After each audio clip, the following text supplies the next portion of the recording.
ስምዖን አረጋዊ እመቤታችን ያቀፈችውን አቀፈ። ከእመቤታችን ከሷ ከክንዷ ተቀብሎ አቀፈው ነው የሚለው። ሁሉን የሚይዘው ሁሉን የሚያቅፈው በሱ ታቀፈ።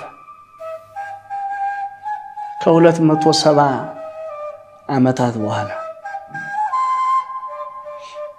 እና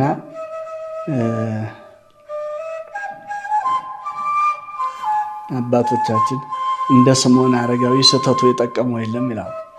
ስተቱ የጠቀመው እንደ ስምዖን አረጋዊ የለም። ድንግል የሚለውን ሴት ካላልኩ ብሎ ሲታገል ይሄ ጥርጣሬው ይሄ ስተቱ እንዴት ይሆናል ብሎ ማሰቡ የሰማይ የምድር ጌታን ከመቤታችን ተቀብሎ እንዲያቅፈው ከማየትም በላይ እንዲያቅፈው ፈቀደለት። በዛሽ ቅጽበት እኮ ኪሩቤል ሆነ። ስምዖን አረጋዊ በዛሽ ቅጽበት የስምዖን አረጋዊ እቅፍ የኪሩቤልን ጀርባ ሆነ። እንግዲህ ጌታችን አርፎበታልና ጌታችን ተቀምጦበታልና እንዴት ያለ መታደል ነው!